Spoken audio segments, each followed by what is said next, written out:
नमस्कार दोस्तों, ढोल में पोल चैनल में आप सब मित्रों का हार्दिक स्वागत करता हूं। दोस्तों, अगर आपसे कहा जाए कि कोई आदमी जो 1000 वर्ष तक तपस्या करता हुआ भूखा रह सकता है तो क्या आप मानेंगे? आज के ज़माने में कोई भी हरगिज़ नहीं मानेगा दोस्तों इस बात को। लेकिन हमारे धर्मशास्त्रों में ऐसी बातें लिखी हुई हैं और ये माना जाता है कि धर्मशास्त्रों में सब कुछ मुमकिन है। दोस्तों, ये पढ़ने से ज्ञात होता है। आज का प्रसंग जो है इसी तरह का है। इससे आप जान पाएंगे कि आपने दुर्वासा ऋषि का तो नाम सुना होगा। दुर्वासा ब्राह्मण थे और ऐसे ब्राह्मण थे कि जो बहुत ही क्रोधी हो जाते थे, परशुराम की तरह, और क्रोध में चाहे जिसको जब चाहे साप दे देते थे। और राजा लोग और उस समय के क्षत्रिय लोग जो थे, यहाँ तक के जो देवी देवता थे, सभी भयभीत रहते थे। तो एक बार जो है ये रामचंद्र जी की परीक्षा लेने के लिए उनका विष्णुत्व कि कितना विष्णुत्व है इनके अंदर, क्योंकि विष्णु का अवतार बताते हैं राम को। सबको जो है विष्णु का अवतार बता देते हैं, क्षत्रियों को। तो राम क्षत्रिय थे लेकिन उनको विष्णु का अवतार घोषित करते हैं। तो किस तरह से उनकी कहानियाँ बना देते हैं। दोस्तों, आज के इस प्रसंग में हम देखेंगे कि दुर्वासा ऋषि जो है 1000 वर्ष तक तपस्या करते हुए भूखे थे। और भूखे रहकर वो एक दिन जो है रामचंद्र जी के दरबार में पहुंच जाते हैं और वहाँ रामचंद्र जी से एक बहुत ही अनोखे भोजन की मांग करते हैं, फूल की मांग करते हैं कि मुझे ऐसा भोजन चाहिए और ऐसा फूल चाहिए, अन्यथा जो आप समझ लीजिए रामचंद्र जी। तो रामचंद्र जी जो है कहते हैं कोई बात नहीं है, आप स्नान ध्यान करके आइए, फिर हम आपके भोजन की और सारी व्यवस्थाएं फूल आदि की जो कह रहे हैं आप करवाता हूँ। तो दोस्तों, ये बड़ा रोचक प्रसंग है, आज देखते हैं इसको हम। और ये आनंद रामायण से है दोस्तों, राज्यकांड में आनंद रामायण है।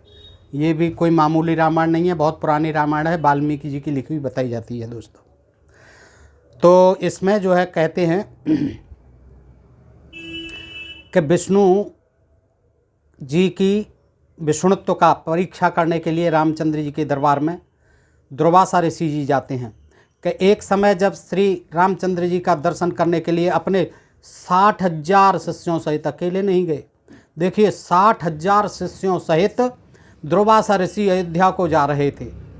तब मार्ग में जाते हुए दुर्वासा ने सोचा कि मनुष्य का रूप धारण करिए तो विष्णु ही संसार में अवतीर्ण हुए हैं, यह तो मैं जानता हूँ, किंतु संसारी जनों को आज मैं उनका पौरुष दिखलाऊंगा। संसारी जनों को उनका जो पुरुषत्व है, पौरुष दिखलाऊंगा। अपने मन में ऐसा विचारते हुए वे अयोध्या आते हैं। कितने? 60,000 शिष्यों के साथ। और नगरी में प्रवेश कर सबको साथ लिए भगवान के भवन के 8 चौकों को लांघ कर पहले सीता जी के भवन में जा पहुँचे। देखिए, कोई सुरक्षा व्यवस्था नहीं थी, कहीं जो है 8 चौकों को लांघ गए 60,000 लोगों को लेके, और सीधे कहाँ पहुँचे? सीता जी के भवन में। रामचंद्र जी, लक्ष्मण जी और भरत जी, शत्रुघ्न के भवनों को सबको छोड़ के कहाँ पहुँचते हैं? 60,000 शिष्यों सहित इतनी बड़ी भीड़ को लेके सीता जी के भवन में। किसी को मालूम नहीं पड़ा, सीता जी के भवन में पहुंच गए। तब शिष्यों सहित दुर्वासा को सीता जी के द्वार पर उपस्थित देख पहरेदारों ने, अब आए पहरेदार, गार्ड लोग, शीघ्रता से दौड़कर श्री रामचंद्र जी को उसकी सूचना दी कि महाराज कोई आए हैं, संत जी 60,000 शिष्य हैं। यह सुनते ही भगवान राम मुनि दुर्वासा के पास आ पहुँचे और प्रणाम करके सबको बड़े आदर सहित भगवान के भीतर लिवा लाए। ये बेचारे ऐसे भगवान हैं कि इन ब्राह्मणों को, पहले जो है ऋषि मुनियों को, जो तपस्वी हैं, केवल तपस्या करते हैं, संत हैं, मुनि हैं, इनको प्रणाम जरूर करते हैं ये भगवान।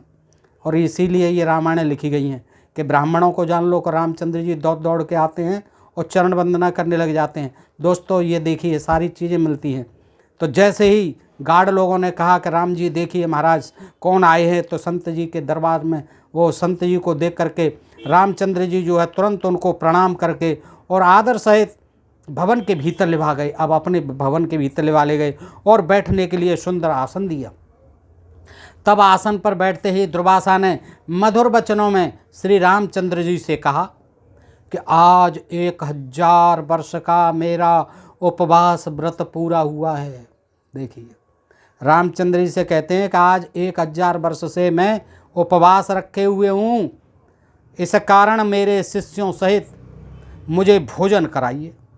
अब देखिए क्या विचित्र मांग थी, मुझे भोजन कराइए, मैं 1000 साल से भूखा हूँ और शिष्य भी 60,000 लेके आया हूँ साथ में, अकेला नहीं आया हूँ। सबको भोजन कराइए और इसके लिए आपको केवल 1 मुहूर्त का समय देता हूँ। 1 मुहूर्त का समय देता हूँ। 1 मुहूर्त का समय नहीं निकलना चाहिए। 1 मुहूर्त के अंदर ही अंदर ये व्यवस्था करो। क्या कि साथ ही यह भी ज्ञात कीजिए कि मेरा यह भोजन जल नहीं हो, उसमें मेरे भोजन में बगैर जल का बने, गाय का कुछ नहीं हो, दूध घी मक्खन पनीर, दूध धेनु नहीं होनी चाहिए गाय, और अग्नि भी नहीं होनी चाहिए, बगैर चूल्हे के, बगैर गैस के, बगैर ताम झाम के बनना चाहिए अग्नि के। अग्नि की सहायता से प्रस्तुत न किया जाएगा। ये देखिए कैसी कंडीशन रखी अपने भोजन की।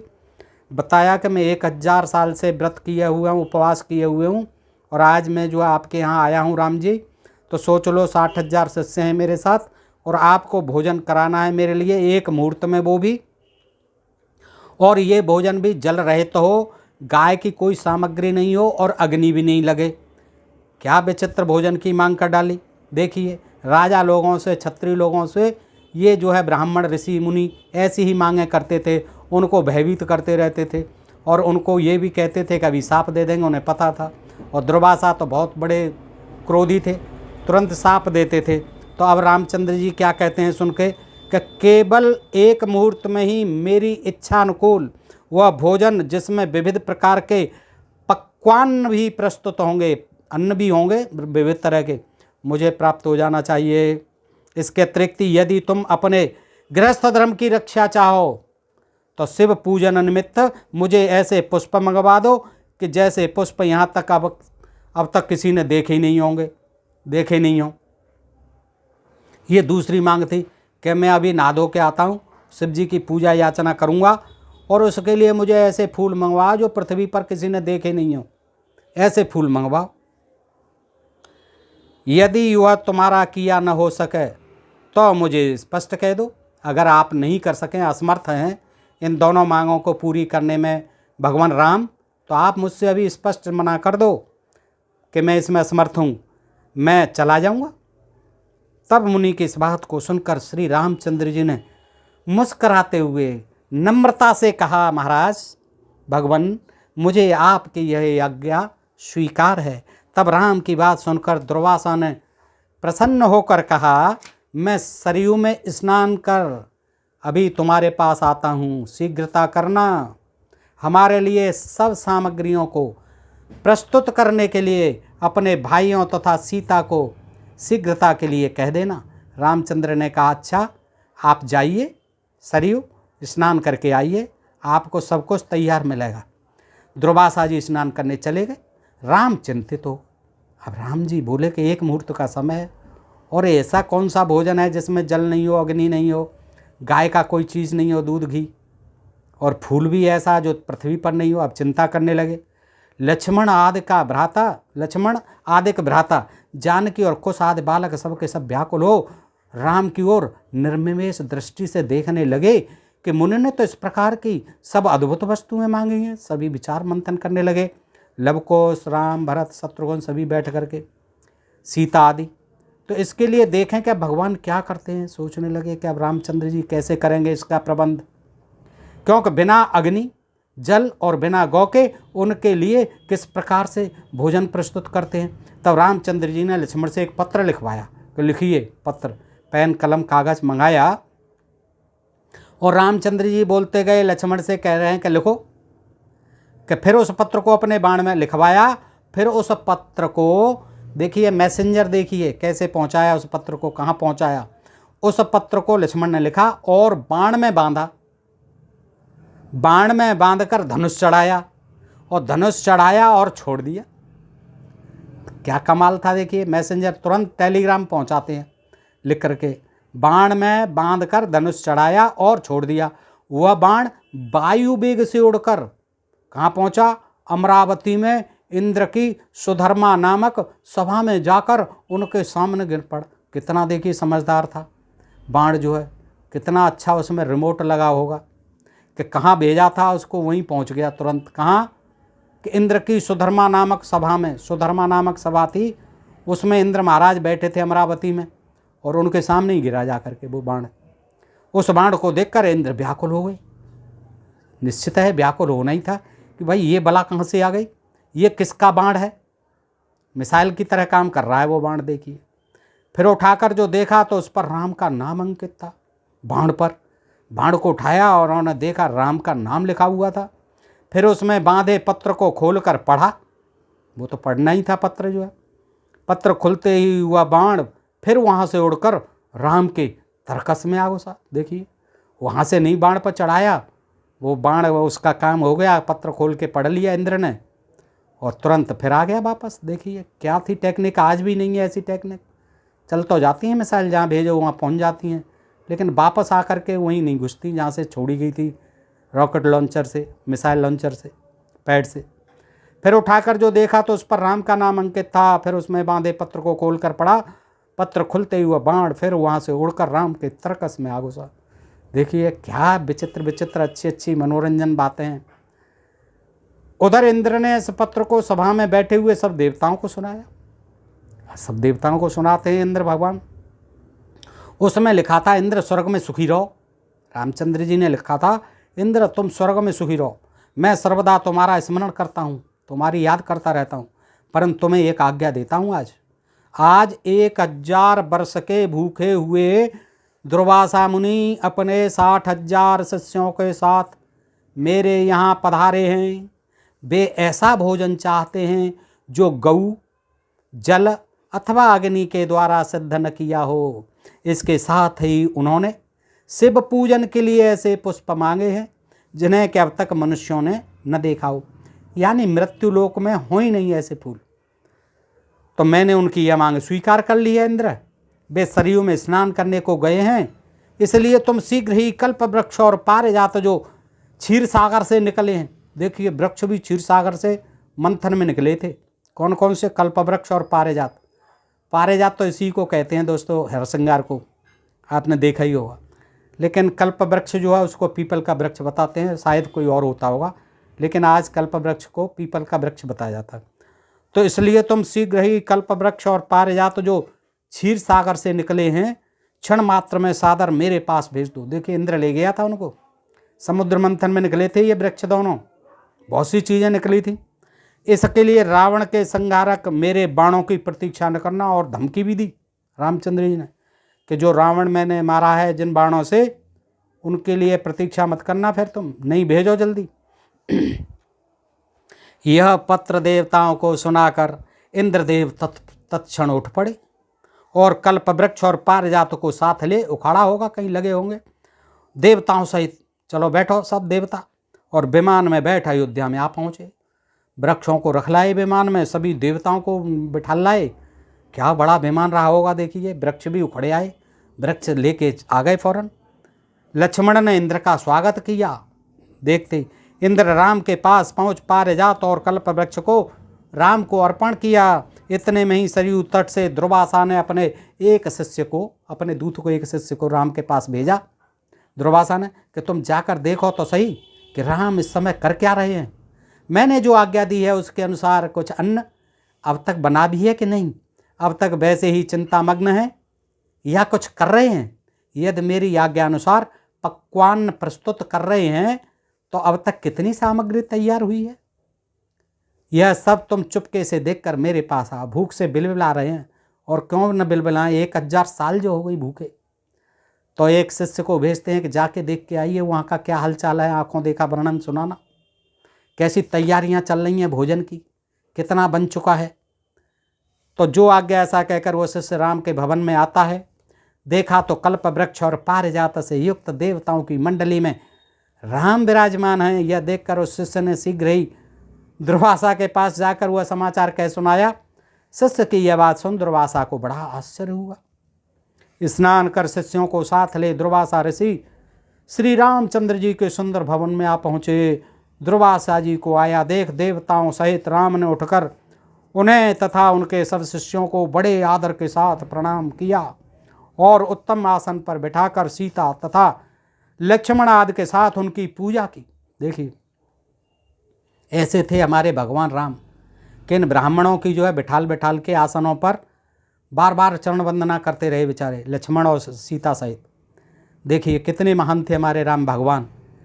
ब्राह्मण इतने पूज्य थे उनके लिए, इसीलिए ब्राह्मण जो है उनको बताते हैं कि भगवान थे, और वैसे उनसे अपनी चरण वंदना करते हैं कि हम भगवानों के भी भगवान हैं। फिर जिन पुष्पों को मनुष्यों ने अब तक नहीं देखा था, शिव पूजन के हेतु पारिजात के उन पुष्पों को राम ने दुर्वासा के समक्ष प्रस्तुत कर दिया कि लो महाराज, ये पारिजात के पुष्प चढ़ाओ शिव जी पर। उन पुष्पों को देख मुनि दुर्वासा ने एक बार तो आश्चर्य किया, किंतु मौन भाव से उन्हें ग्रहण कर शिव जी और अन्य देवताओं की उन पुष्पों से पूजा की। फिर उसी क्षण श्री रामचंद्र जी ने लक्ष्मण तथा सीता आदि को सब भोजन परोसने की आज्ञा दी। तब दिव्य अलंकारों से विभूषित सीता ने कल्पवृक्ष और पारिजात की पूजा की। अनेक पात्रों को लाकर उनके नीचे रख दिया। देखिए ये भी कमाल है। अब दोनों वृक्षों की पूजा करती हैं सीता जी, और तमाम जो घर के बर्तन थे, पात्र थे, उनको लाके उनके नीचे रख दिया।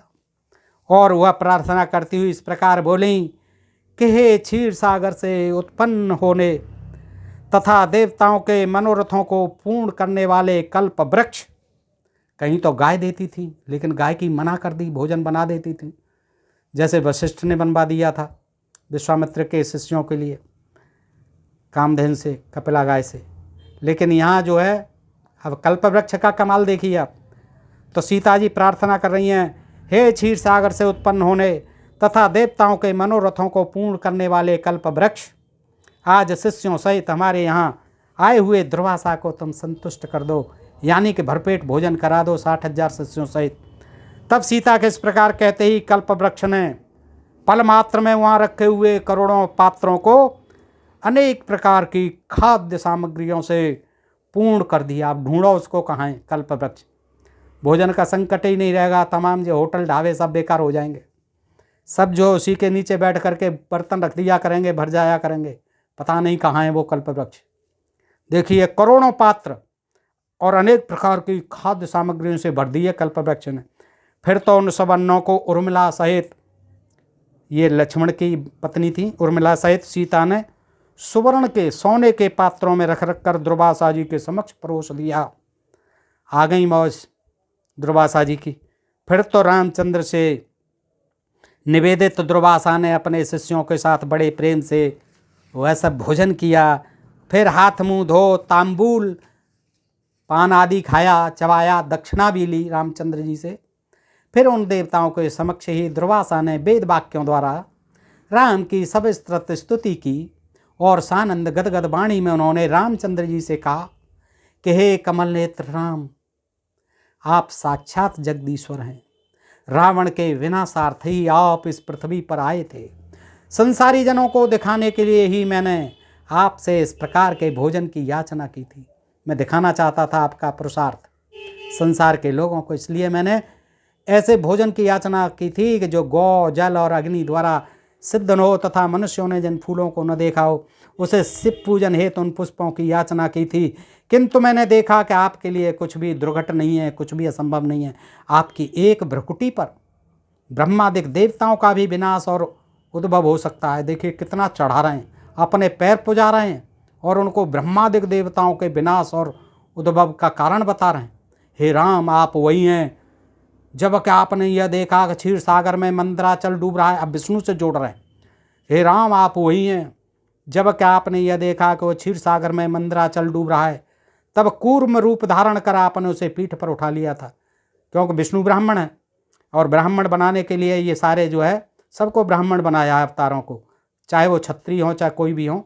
और ज़्यादातर क्षत्रिय थे, राम आदि बुद्ध को भी उन्होंने क्षत्रिय होने के बावजूद जो है विष्णु बना करके ब्राह्मण बनाने की चेष्टा की है, ब्राह्मणी धर्म में स्थापित करने की चेष्टा की है। राम को भी अपने ब्राह्मणी धर्म का संस्थापक बना दिया है।